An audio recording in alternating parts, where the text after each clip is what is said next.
ఇప్పుడే బుల్లెట్ బోడే గారు చెప్పినట్లు ఆయన చెప్పినట్లు కారులో వస్తూ నేను చూసా మంగళగిరి రిపోర్టులు చూపిస్తున్నాను. ఇప్పుడే మా అధ్యక్షుడు కూడా చూపించా, అయ్యా రిపోర్టులు చూడండి పార్లమెంట్ పార్టీ అధ్యక్షులని. దాంట్లో నేను చూసా మంగళగిరిలో ఎవరు చేస్తున్నారు బాగా. డైరెక్ట్ గా ఫోన్ చేశా, నాకు ఎవరు చెప్పలేదే, క్లస్టర్ ఇన్ఛార్జ్ చెప్పలేదు, మండల పార్టీ అధ్యక్షుడు చెప్పలే, అయ్యా మావాడు బాగా చేస్తున్నాడు ఫోన్ చేయని డైరెక్ట్ గా చేశా. రేపు చేయనోడు కూడా ఫోన్ చేస్తాం, మొమ్మటలు లేవు నాకు, ఎందుకే చేయట్లేదని అడుగుతా.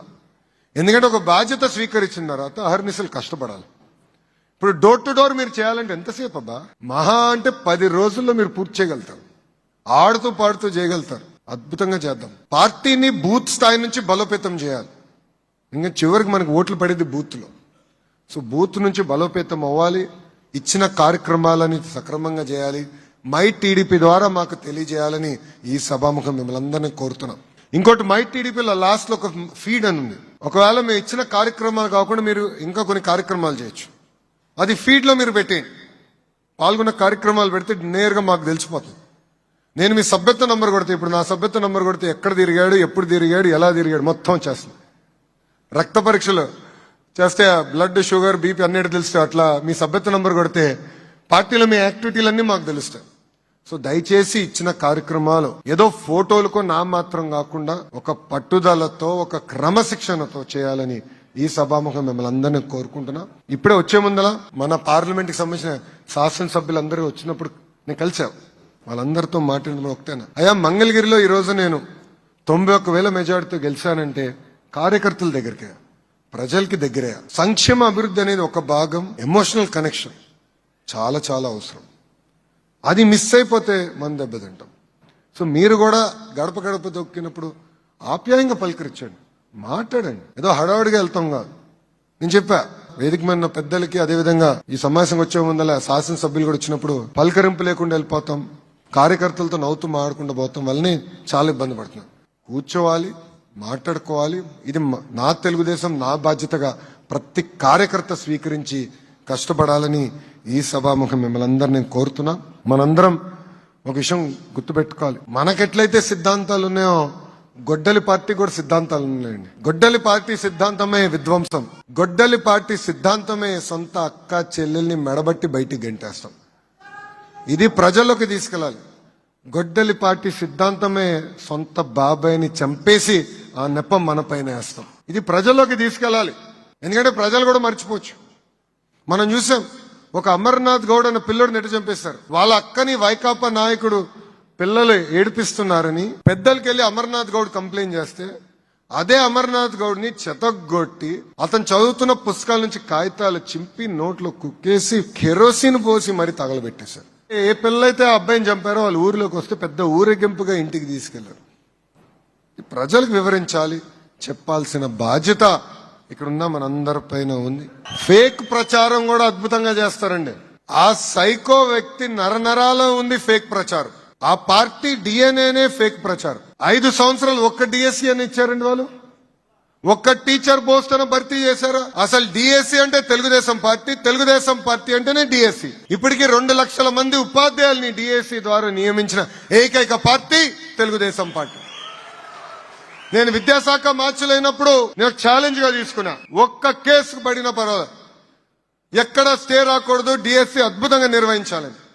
ప్రత్యేకంగా వర్టికల్ హారిజాంటల్ రిజర్వేషన్ అని చాలా కాంప్లికేటెడ్ సిస్టమ్ ఉన్నా కూడా 150 రోజుల్లో 150 కేసులు వేశారండి డిఎస్సీ పైన.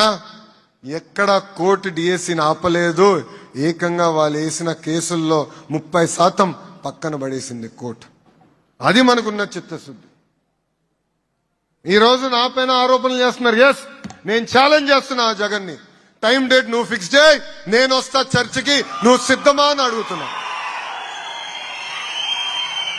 అరే భయపడే బ్యాచ్ మాది కాదురా భయ్. దొంగ పేపర్, దొంగ ఛానల్ పెట్టుకుని నేను తిరగట్లా, రైట్ రాయల్ గా తిరుగుతున్నా. మీలాగా దొంగ బతుకు మాది కాదు. ఏమని ఉంటే స్ట్రైట్ గా మేము మాట్లాడతాం. రా, డిఎస్సీ పైన డిస్కస్ చేద్దాం, గ్రూపుల పైన మీరు చేసింది డిస్కస్ చేద్దాం, లిక్కర్ లో ఎవరెంత డబ్బులు దొబ్బేశారో కూడా దానిపైన డిస్కస్ చేద్దాం. టైం డేట్ మీరు ఇవ్వండి. ఈ లోకేష్ మటుకు సిద్ధంగా ఉన్నాడు. ఇంతేకాకుండా కొంతమంది కొన్ని రోగాలు ఉంటాయండి. ఆ సైకోకు ఒక రోగం ఉంది, దాని పేరే సిసిడి. చెప్పండి, సిసిడి, క్రెడిట్ చోరీ డిసార్డర్. క్రెడిట్ చోరీ డిసార్డర్. నేను ఆదిత్య మిత్తల్తో మాట్లాడి ఆర్సిలర్ స్టీల్ ప్లాంట్ తీసుకొస్తున్నా, బయటకు వచ్చింది. అప్పుడు ఈ మహానుభావుడే ప్రెస్ మీట్ పెట్టి రాదు, ఒరిస్సాకి వెళ్ళిపోతుంది, ఎవడు చెప్పాడు వస్తుందని అన్నాడు. ఎప్పుడైతే శంకుస్థాపన చేసామో ఇట్లన్నీ నేను తీసుకొచ్చాను కదా, నేను వాళ్ళతో మాట్లాడా కదా, మా ముత్తాత వాళ్ళ ముత్తాతకు పరిచయం ఉంది, ఆత్మలు మాట్లాడుకున్నారు, తీసుకొస్తున్నామంటాడు. ఇంకా కొన్ని సంవత్సరాలు పోతే ఆగస్ట్ 15 వచ్చినప్పుడు అంటాడు మా ముత్తాతనే భారతదేశానికి స్వాతంత్రం తీసుకొచ్చాడంటాడు. ఎంత అన్యాయం అండి. గూగుల్ తీసుకొస్తే ఆయన తీసుకొచ్చాడంట. రాయల్ ఎన్ఫీల్డ్ తీసుకొస్తే నేను చిన్నప్పుడు రాయల్ ఎన్ఫీల్డ్ నడిపాను కనుక రాయల్ ఎన్ఫీల్డ్ నేనే తీసుకొచ్చానంటాడు. సో ప్రజల్లోకి చెప్పాల్సిన బాధ్యత మనందరిపైన ఉందండి. లేదంటే అబద్ధాలు 1కి 10 సార్లు చెప్పి నిజం చేసానికి ప్రయత్నిస్తారు. భోగాపురం గురించి కూడా మాట్లాడాలి. ఆ రోజు భూసేకరణ చేసింది మనం, పనులు ప్రారంభించింది మనం, ఇప్పుడు వచ్చి ఆయన ఏదో పీకినట్టు చెప్తున్నాడు. అరే మళ్ళీ 5 సంవత్సరాలు ఏం చేసావు భయ్? 5 సంవత్సరాలు ఎందుకు పూర్తి చేయాలా? పట్టించుకోవాలా? ఏకంగా జిఎంఆర్ వాళ్ళకి ఇచ్చిన భూముల్లో 500 ఎకరాలు ఈయన లాక్కుని వేరే వాళ్ళకి ఇవ్వాలని ప్రయత్నించాడు, వాళ్ళ సొంత వ్యక్తులకి ఇవ్వాలని ప్రయత్నించాడు. ఈరోజు తిరిగా భూములు ఇచ్చాం కనుకనే ఎయిర్పోర్ట్ పూర్తయింది, ఎంఆర్ఓ పూర్తయింది. 1వ తారీఖు నాడు మన ప్రధానమంత్రి నరేంద్ర మోడీ గారి చేతుల మీదుగా భారతదేశానికి భోగాపురాన్ని ఏకంగా అంకితం చేస్తుంది. ఒక చిత్తశుద్ధి ఉంది మనకి. ఇది ప్రజలు చెప్పాల్సిన బాధ్యత ఇక్కడున్న కార్యకర్తలందరిపైన ఉందని తెలియజేసుకుంటున్నా. ఇంకో విషయం, ప్రభుత్వం కొనసాగింపు అనేది చాలా చాలా అవసరం. ఇక్కడున్న ప్రతి కార్యకర్త ఇది గుర్తుపెట్టుకోవాలి. ఈరోజు మీరు చూడండి, గుజరాత్ లో ఒకే పార్టీకి చెందిన ప్రభుత్వం నేరుగా వచ్చేగల ఎంత అద్భుతంగా అభివృద్ధి చెందుతుంది. పెట్టుబడులు వస్తున్నాయి, పిల్లలకు అద్భుతంగా ఉద్యోగాలు వస్తున్నాయి. మొన్నటి వరకు మనం చూసాం ఒరిస్సాలో కూడా ఒకే పార్టీ ఉండే, వాళ్ళు కూడా మనకన్నా అద్భుతంగా అభివృద్ధి చేసుకుని ముందుకు వెళ్ళే పరిస్థితి మనందరం చూసాం. మనం అంటే తెలుగుదేశం పార్టీ ఒక పెద్ద కుటుంబం, ఆ కుటుంబం కాస్త ఇంకొంచెం పెద్దగా అయింది. ఎందుకంటే తెలుగుదేశం పార్టీ, జనసేన, భారతీయ జనతా పార్టీ ముగ్గురం కలిసికట్టుగా ఈ రోజు పనిచేస్తాం జరుగుతుంది. మా అందరికీ చిత్తశుద్ధి ఉంది, మా అందరికీ క్లారిటీ ఉంది. బూత్ స్థాయికి కూడా అదే క్లారిటీ చాలా చాలా అవసరం. నేను ఒక ఇండియా టుడే కాన్క్లేవ్ వేయాల, దాంట్లో యాంకర్ మాట్లాడుతూ 2029 ఎన్నికలు మీరు కలిసే పోటీ చేస్తారా అని అడిగాడు. నీకెందుకు డౌట్ ఉంది? 100% మేము కలిసే పోటీ చేస్తున్నాను. మీరందరూ చప్పట్లు కొట్టారు. ప్రోగ్రామ్ అయిన తర్వాత పవన్ అన్న నాకు ఫోన్ చేశాడు. ఫోన్ చేసి అరే మనం 3 టర్మ్లు, కనీసం 3 టర్మ్లు అంటే 1 టర్మ్ ఎందుకు చెప్పారా అన్నాడు. కరెక్టే అన్నా, 3 టర్మ్లు కలిసికట్టుగా మనం పోటీ చేస్తున్నాం, దాంట్లో ఎలాంటి డౌటే లేదని చెప్తాను. ఇది అందరం గుర్తుపెట్టుకోవాలి. ఎందుకంటే మన తెలుగుదేశం పార్టీ ముసుగులో జనసేనని తిడతారు, జనసేన ముసుగులో బీజేపీని తిడతారు, బీజేపీ ముసుగులో మన తిడతారు. మనందరం అప్రమత్తంగా ఉండాలి. ఏ ఐక్యత అయితే ఢిల్లీలో పనిచేస్తున్నాం, అమరావతిలో పనిచేస్తున్నాం, అదే ఐక్యతతో గల్లీలో కూడా మనం కలిసికట్టుగా పనిచేయాలని ఈ సభాముఖ కార్యకర్తలందరికీ నేను పిలిపిస్తున్నా. ప్రభుత్వం కొనసాగింపు అనేది చాలా చాలా అవసరం. అభివృద్ధి చెందాలన్నా, మనం పైకి రావాలన్నా ఒకే ప్రభుత్వం కొనసాగింపు అవసరం. ఎన్డీఏ అనేది చాలా అవసరం. కేంద్రంలో ఎన్డీఏ, రాష్ట్రంలో ఎన్డీఏ ఉంది కనుకనే డబుల్ ఇంజిన్ సర్కార్ నడుస్తుంది. మనం కోరిన అన్ని కోరికలు ఈరోజు పద్ధతి ప్రకారం ప్రధానమంత్రి శ్రీ నరేంద్ర మోడీ గారు తీర్చుకుంటూ వస్తున్నారు. ఇది మనందరం గుర్తుపెట్టుకోవాల్సిన అవసరం ఉంది. కేంద్ర ప్రభుత్వ సహకారం లేకపోతే మనం చేయగలిగింది ఏముండదు. ఒక ఆర్సిలర్ మిత్తల్ కానివ్వండి, గూగుల్ కానివ్వండి, ఈ సంస్థలను వస్తున్నాయంటే ఎస్ మనం కూడా పుచ్చుకుంటున్నాం, కేంద్ర ప్రభుత్వ సహకారం కూడా ఉంది. ఇద్దరం కలయిక వల్లనే అన్ని సాధించగలుగుతున్నాం. ఇది దయచేసి ఇక్కడున్న కార్యకర్తలందరూ గుర్తుపెట్టుకోవాలని ఈ సభాముఖంగా కోరుకుంటూ, ఈరోజు మనం డోర్ టు డోర్ ప్రోగ్రాం పిలిపించాం. దయచేసి అందరు సీరియస్గా తీసుకోండి. ప్రతి గడప దొక్కాలి. పనిచేయని వాళ్ళు గ్యారంటీగా ఫోన్ చేస్తా, దాంట్లో నాకు ఎలాంటి సందేహం లేదు. బాగా పనిచేసిన వాళ్ళకి ఉత్తమ కార్యకర్తగా నేను గుర్తిస్తా. ఎవరైతే బాగా పనిచేస్తారో నేను నా ఆఫీస్కి పిలిచి మరీ సన్మానం చేస్తానని ఈ సభాముఖంగా కార్యకర్తలకు నేను హామీ ఇస్తున్నా. కష్టపడదాం, పని చేద్దాం. ఎందుకంటే లోకల్ బాడీ ఎన్నికలు కూడా త్వరలో వస్తున్నాయి. ప్రజల దగ్గరికి వెళ్ళాలి, ప్రజలతో మమేక్యం అవ్వాలి. అన్ని సమస్యలు పరిష్కరించామని మనం చెప్పకూడదు, కానీ ఇచ్చిన హామీలు ఒక పద్ధతి ప్రకారం నిలబెట్టుకుంటూ వెళ్తున్నాం. చేసిన పనులు వివరించండి, తీసుకొచ్చిన పెట్టుబడుల గురించి చెప్పండి.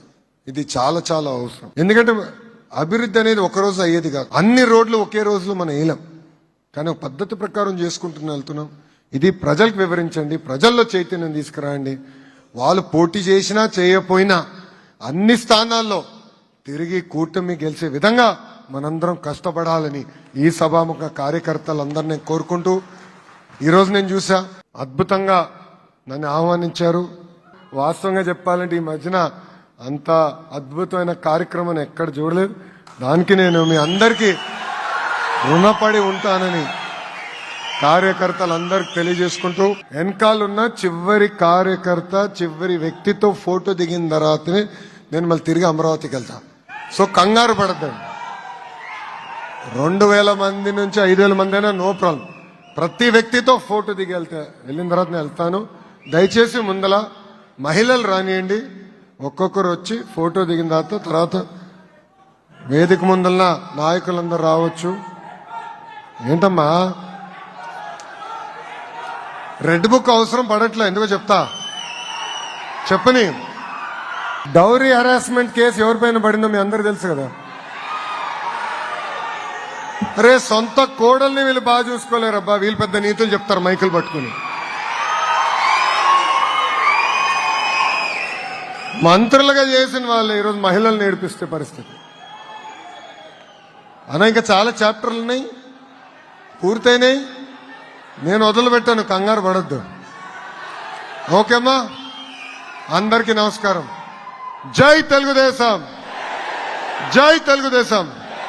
చంద్రబాబు నాయుడు గారి నాయకత్వం, చంద్రబాబు నాయుడు గారి నాయకత్వం. జోహార్ అన్న ఎన్టీఆర్, జోహార్ అన్న ఎన్టీఆర్. అందరికీ నమస్కారం.